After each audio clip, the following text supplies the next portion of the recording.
Hello students, तो आज हम कवर करेंगे प्लाज्मा वॉल्यूम एक्सपांडर्स। तो ये टॉपिक आपको फार्माकोलॉजी 2 में दे रखा है। तो चलिए हम स्टार्ट करते हैं। ठीक है, तो प्लाज्मा वॉल्यूम एक्सपांडर्स ऐसे सब्सटेंसेस होते हैं जो इंक्रीज करते हैं volume of plasma in the blood stream. Plasma क्या होता है? हमारे ब्लड का लिक्विड पोर्शन होता है, उसको बोलते हैं प्लाज्मा। ठीक है, तो plasma volume expanders that are PVE ये क्या करेंगे? हमारे ब्लड वॉल्यूम को इंक्रीज करेंगे, जो लिक्विड पोर्शन है ब्लड का। ओके, तो ये कौन सा कंडीशंस को ट्रीट करते हैं? देखो, treats condition where circulating blood volume is insufficient due to various reason. जैसे कि हमारे ब्लड का वॉल्यूम डिक्रीज हो गया है, किसी भी रीज़न से हमारे ब्लड का वॉल्यूम डिक्रीज हो सकता है। जैसे कि शॉक की कंडीशन हो या बहुत ज़्यादा बर्न्स आए हो, सीवियर बर्न्स हो गए हो, तो फ्लूइड लॉस हो सकता है। देन ट्रॉमा में ब्लड का लॉस होगा। देन एक्सीडेंट हो चुका है तो ब्लड का लॉस हो चुका है हमारे। तो ऐसे कंडीशन जिसमें blood fluid volume gate decrease. ठीक है, तो जिसमें ब्लड फ्लूइड वॉल्यूम कम हो चुका है वहाँ पे हम क्या देंगे? प्लाज्मा वॉल्यूम एक्सपांडर्स देंगे to increase the blood volume. Okay, तो देखो, so we prescribe plasma volume expander which restores blood volume. Okay, क्या करते हैं वो? ब्लड वॉल्यूम को रिस्टोर करेंगे। बट जब हम प्लाज्मा वॉल्यूम एक्सपांडर्स देंगे, हम PVE जब देंगे हम किसी भी पर्सन को जिसका ब्लड लॉस हो चुका है, तो जो डोनर होगा हमारा, उसको इन्फेक्शन नहीं चाहिए या उसको HIV नहीं हुआ होगा, वो नहीं चाहिए। देन बैक्टीरियल अटैक नहीं चाहिए उसके ऊपर, वो जो है पूरा का पूरा हेल्दी पर्सन चाहिए। ठीक है, हम उसका RH फैक्टर चेक करेंगे। देन पैथोजन का अटैक तो नहीं है उसके बॉडी पे, वो चेक करेंगे। ठीक है, तो हमको ये सब चीज़ें देखनी पड़ेंगी जब हमारा डोनर ब्लड डोनेट कर रहा होगा तब। तो हमारा जो डोनर होगा वो कैसे चाहिए? हेल्दी चाहिए। ठीक है, जब वो हेल्दी होगा तभी हम ब्लड लॉस का रिस्टोर कर पाएंगे ना।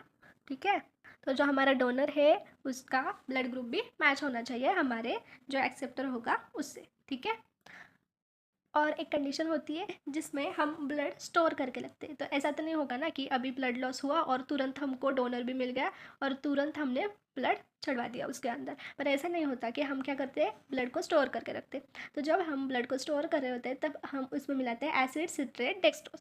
क्यों करना पड़ता है हमको? उसके प्रिवेंशन के लिए, वो ख़राब ना हो जाए इसलिए। हमको और क्या करना पड़ता है? उसका टेम्परेचर मेंटेन करना पड़ता है। देन उसका pH मेंटेन होना पड़ता है।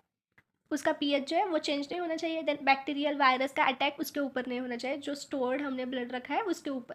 ठीक है, उसमें क्लॉटिंग नहीं होनी चाहिए और जो क्लॉट नहीं होने ही नहीं चाहिए। और हमको जो जब हम डोनर से वो ब्लड ले रहे तो हमको वो क्या करना होगा? फ़िल्टर करना होगा, क्योंकि सपोज़ इनकेस उसमें कुछ क्लॉट हो गए, वो फ़िल्टर आउट हो जाए और नीचे हमारा सिर्फ लिक्विड पोर्शन आए। ओके, तो देखो, जब हम एसिड सिट्रेट डेक्सट्रोज ब्लड के साथ मिलवा देते हैं तो वो क्या करता है?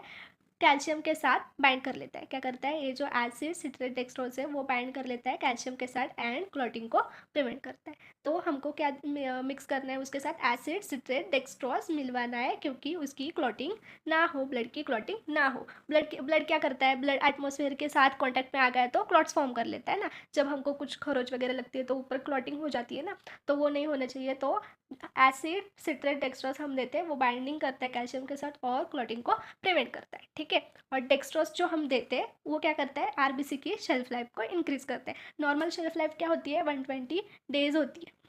पर जब हम उसमें मिक्स करते हैं डेक्सट्रोज एंड एसिडी तो हमारी जो आरबीसी की शेल्फ लाइफ है वो इंक्रीज हो जाती है। ओके, देन देखो, प्लाज्मा वॉल्यूम एक्सपेंडर का एक एग्जांपल है। तो ये क्या करता है? एग्रीगेशन रुकवाता है हमारे आरबीसी का। ओके, और ये कॉम्प्लेक्स पॉलीसैकेराइड है और इसका जो एस्मोटिक प्रेशर जो है वो इक्वल है हमारे प्लाज्मा प्रोटीन के ऑस्मोटिक प्रेशर से। ओके, बट डेक्स्ट्रान जो है वो क्या करता है? सम जो कोई पर्सन्स होंगे उसमें वो एलर्जिक रिएक्शन, जैसे कि वाटरी आइज, रनी नोज, ऐसे कुछ सिम्टम्स शो करता है। वो एलर्जिक रिएक्शन सम केसेस में देखने को मिलती है हमको।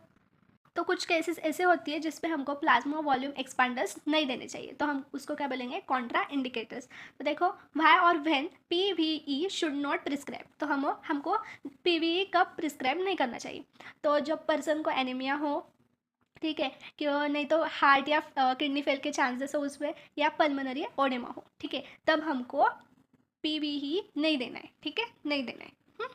देन PVE सपोज हमने दे दिया जिनको ऐसे हार्ट के प्रॉब्लम है या किडनी का प्रॉब्लम है, तो जो PVE होता है हमारा प्लाज्मा वॉल्यूम एक्सपांडर्स, जब हम देंगे तो हमारा ब्लड वॉल्यूम इंक्रीज होने वाला है। देन हमारा बॉडी फ्लूइड वॉल्यूम भी इंक्रीज होगा। देन हमारा प्लाज्मा वॉल्यूम भी इंक्रीज हो जाएगा।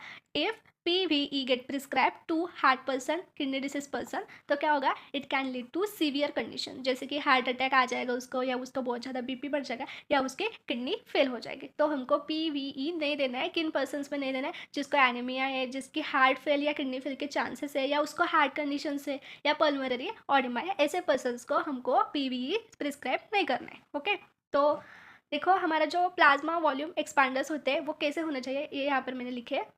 मतलब जो हमारा PVE जो है वो आइडियली कैसा होना चाहिए, उसके एक्सपेक्टेशंस जो हमको है वो कैसे होने चाहिए। तो वो हाईली स्टेबल होना चाहिए, फ्री फ्रॉम टॉक्सिसिटी होना चाहिए, मतलब वो टॉक्सिक नहीं होना चाहिए, ठीक है। देन फ्री फ्रॉम पैरोजेनिसिटी, देन उसके पास पैरोजेंस वगैरह नहीं होना चाहिए, बैक्टीरिया वायरस वगैरह कुछ भी नहीं होना चाहिए। Then viscosity similar to plasma होनी चाहिए, मतलब जैसा हमारा ब्लड प्लाज्मा होता है वैसा ही हमारा क्या होना चाहिए, प्लाज्मा वॉल्यूम एक्सपांडर की क्या होनी चाहिए, विस्कोसिटी होनी चाहिए। Okay, then low rate of excretion होना चाहिए उसका, isotonicity equals to blood plasma, then easy to prepare, बनाने में आसान हो, then should be pharmacological inert, मतलब ये इनर्ट नेचर का होना चाहिए, हमारे बॉडी में जाके कुछ एडवर्स रिएक्शन जो है वो शो नहीं करनी चाहिए उसने, ठीक है। Should be non antigenic and available at low cost. ये है हमारे एक्सपेक्टेशंस फ्रॉम PVE। तो ये हमारा हो गया प्लाज्मा वॉल्यूम एक्सपेंडर्स, इसमें इतना ही है।